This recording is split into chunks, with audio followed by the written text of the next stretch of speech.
Sige po, magandang araw po sa lahat. So ito po yung mga hinihiling nyo po na video tutorial kung paano po maayos ang ating Black account. So may dalawa po tayong pamamaraan kung paano po maayos ang ating Connect to Card or 2 ways to recover your Connect to Card account. So ngayon, buksan po natin ang ating Connect to Card. Ngayon po, pag nabuksan na po natin, may lalabas po dyan.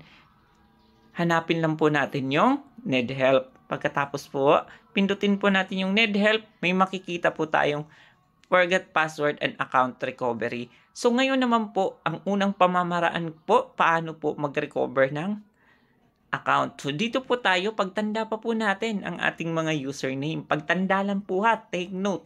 Yung tanda lang po ang mga username. So dito po tayo pupunta sa forget password. Kung kayo po ay tanda nyo pa ang inyong username. So ngayon, ilagay nyo po yung username po ninyo.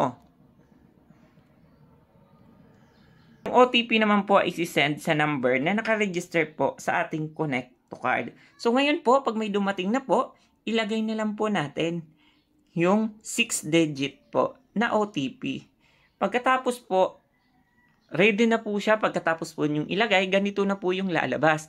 Ilagay na lang po natin, ito na po yung lalabas. So pagkatapos po, next na lang po natin para ready na po tayong gumawa ng bago pong password. So ngayon po, ito na po yung lalabas. So mag-set na po tayo ng bagong password. Para po maiwasan po natin ang magkamali, maaari po natin pindutin to, itong sign na mata. So pipindutin po natin para makita po natin kung ano pong ilalagay po nating password. So ngayon po, sa password po, uunahin po natin, sa una po, kailangan po ay malaki. Susundan po natin yan ng mga maliliit. So ano po, Juan de la Cruz.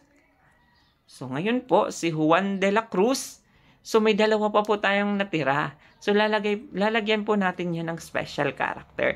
Yung mga special character po, ito po yon, yung at, sign number, sign dollar, percent, yan po yung mga special character. So pipili lang po tayo ng isa dyan. Huwag po tayong malito, baka po ilagay po natin lahat. So maglalagay lang po tayo ng isa. Then, maglalagay din po tayo ng number.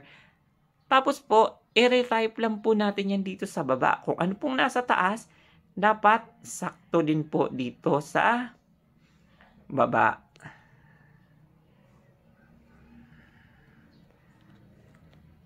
Pagkatapos po, isubmit na po natin. Submit. So, iyan po yung lalabas.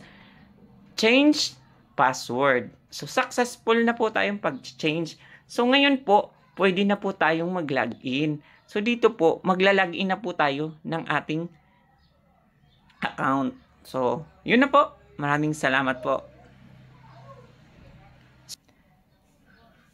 Di ba po, nasabi ko po sa inyo na may dalawa pong pamamaraan kung paano po mag-ayos po ng ating Connect to Card. Ngayon po, nagawa na po natin yung una. Ngayon po, ituturo ko naman po yung pangalawa. So, i-click na po natin itong account recovery. So, ngayon po ay lalabas po itong savings account. So, tandaan nyo naman po kung ano po yung savings account po natin. So, ito po yung 16-digit.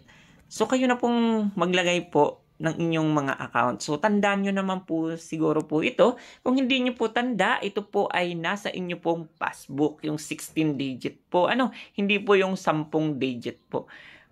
Yun po dapat ang 16 po ang gamitin po natin. So, yun po yung mga account po natin. Pagkatapos po natin ilagay, i-click po natin yung birthday. Ngayon po, may lalabas na pong calendar. So, para po mas mabilis po tayong pumunta doon po sa taon, i-click po natin tong 2025 sa taas. So, pag kinlik po natin yan, may lalabas na po ng mga taon. Scroll nyo na lang po. Hanapin po natin dito kung alin po yung ating year. Pagkatapos po, magsiselect na rin po tayo ng ating buwan. So, ganito lang po siya kung paano gawin. Then, i-okay na lang po natin. Ngayon po, ilalagay na rin po natin yung ating account. Ay, hindi po pala. Ilalagay na po natin ang ating cellphone number. So ngayon po, i-input nyo na po kung ano po yung mga account number po ninyo na nakaregister po sa Connect to Card. Siguraduhin lang po na hindi na po tayo maglalagay pa ng 0 sa unahan. So diretso na po tayo sa 9, 15 o kung ano man po ang kasunod. Hindi na po tayo maglalagay pa ng 09. Ano po? Then pagkatapos po nun, isubmit na lang po natin. So ang kasunod po ay may hihingi po ulit ng OTP. So ngayon po ang OTP po ay dun po yun isi-send kung ano pong number ang naka-registered. So ngayon po, pag naka-receive na po tayo ng 6 digit. So ilagay na lang po natin yung 6 digit po na hinihingi ng Connect Card. Ano po? O yun pong OTP. Once po na nakuha po yun, ito na po ang lalabas. Reset credential successfully. So ngayon po, in-next na lang po natin. So ngayon po, gagawa po tayo ulit ng username. So ano po? So kunwari po, ang gagawin nyo pong ano po ay si Kulasa. So ilagay nyo lang po dyan yung pangalan po or Juan. So ngayon po, Juan. Tapos i-retype lang po natin na Juan. Ano po? So nakalagay po kasi po dito sa baba, username required 6 to 20. So ang nilagay ko po ay 6 lang, 4 lang.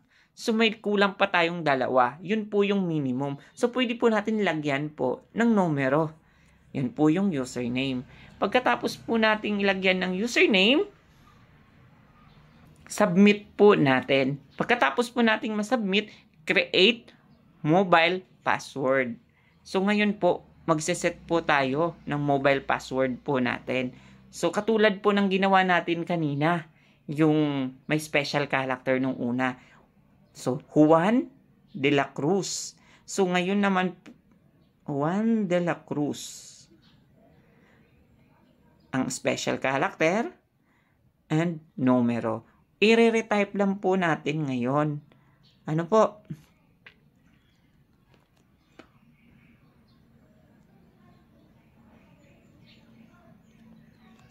So pagkatapos po nating i-retype, tayo isasubmit na po natin.